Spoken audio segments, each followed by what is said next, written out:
G'day folks, and welcome to this series of videos on our Simpson Desert crossing along the Madigan track on 500s.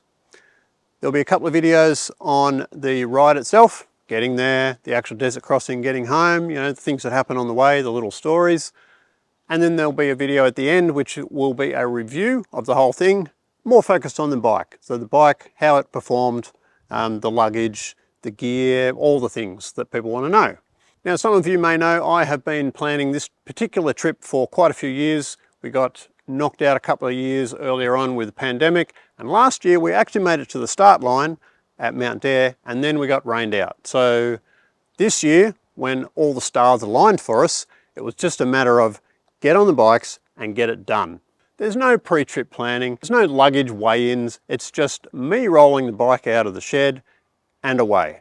So sit back, enjoy the ride, I think you will, and I might pop up along the way and just explain a few things.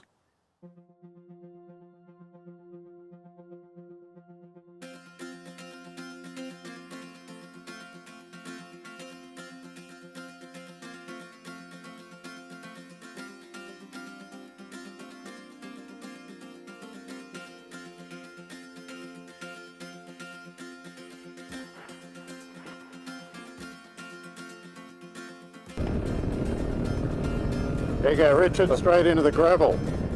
Oh, lovely. I love your work. Yeah, that cloud's really nice. Very nice out there. If the weather stays like this, it's going to be a good day. It's going to be awesome, man. Beautiful. 3 500s started this trip. My brother Peter on the left, Richard from Vortex Ignitions, and myself.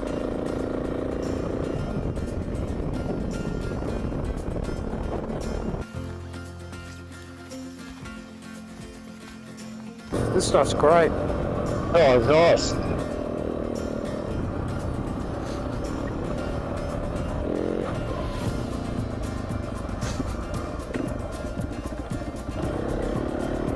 Whoa!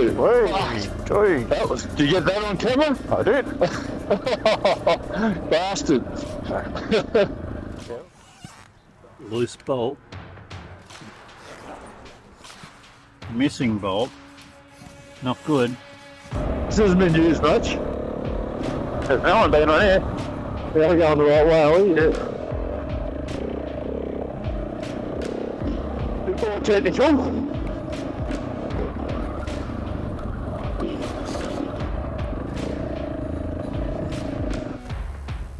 What's the bolt? Which bolt? That bolt, yeah. Two professionals at work here. I'm not going to over tighten it and snap it off. Or One of my GPS has been playing up, the screen's been dodgy. Pete at Avoca had one lost subframe bolt gone, and an hour later he's lost another one. Aside from the problems, this track is fantastic. Really good today. This is the track that I missed out on my trip many years ago. I've been wanting to do it for years actually. Perfect adventure bike track.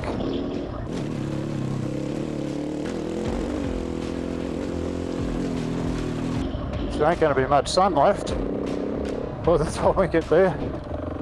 It's all part of the adventure.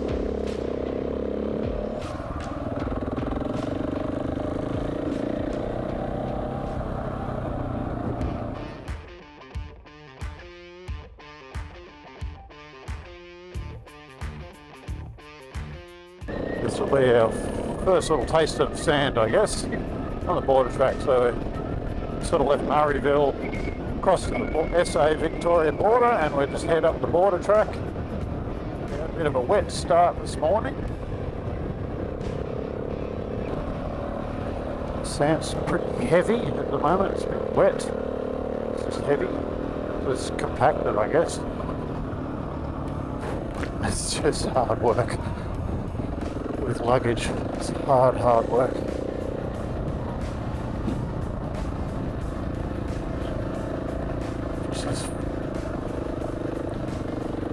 Just feel it get throwing you around, the luggage.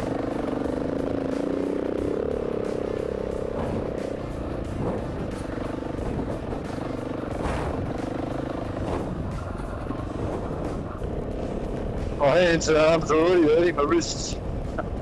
Hold on too tight, Robert. Freaking out. Stay cool.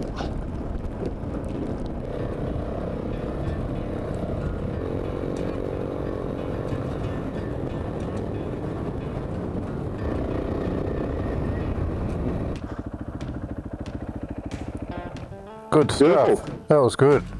Yeah, it was. What's going on, Pete? Still happening. Slight dilemma. So Pete had inadvertently fitted a non-O-ring chain, which was now knackered, but walking around the streets here we found this guy who rang up his son, who happened to have an X-ring chain sitting on his shelf at home. We are into the Bengali Nature Reserve. This is one of my favourite little bits. This track, I really like it, across here, across to Yunta. The sun is out, the rain has stopped. It is good.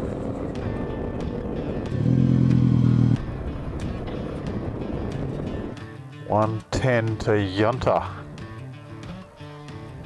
Sun's going down. We should get there in the daylight, I reckon.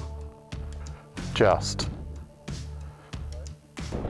Love this time of day. Till the roots come out.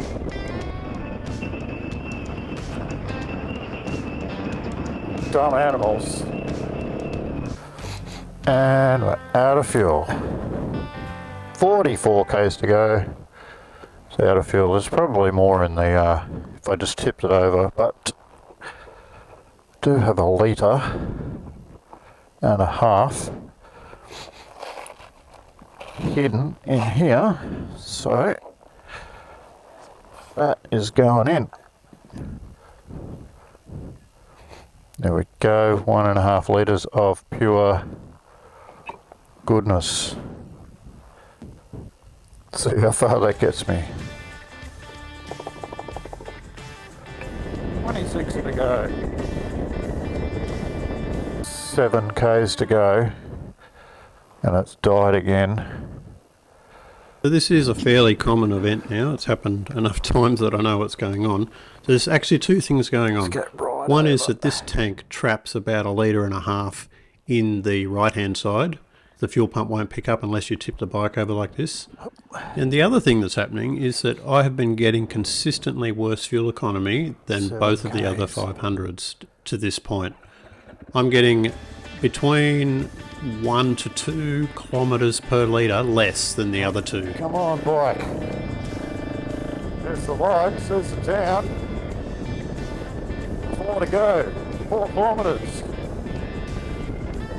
1k. Push it the rest of the way if I had to. The mobile's over on the right up there. Oh, you want to go and do something now, do you? Yeah, I'll do that first. There's the pub. That's the pub, right? Yeah, I wonder how much I took. We shall see. There's the answer, 16.94, which includes that, which was 1.4. The pub had given away our pre-booked accommodation that afternoon.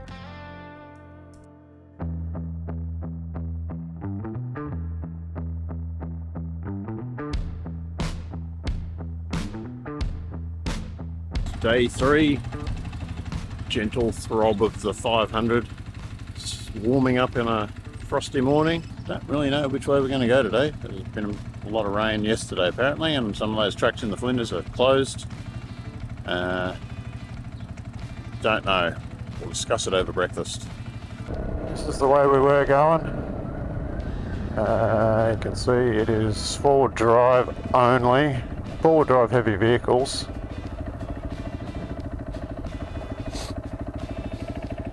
But apparently it's pretty ordinary. A quick squiz. You could barrel along here alright probably, but further north where we were headed, we don't know what it's like. I'm not sure I want to do this for a few hours. Plus once we get to Hawker, there's kind of no point anyway because we can't go to the Flinders, so we'd have to head back south again. Going to head across towards Port Augusta, so we're pumping up tyres and we will get on the road.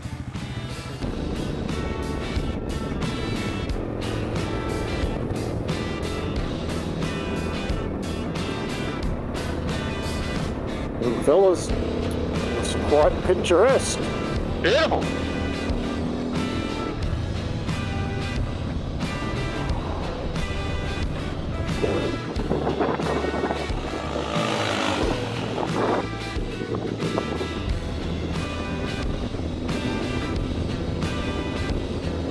Oh, cool.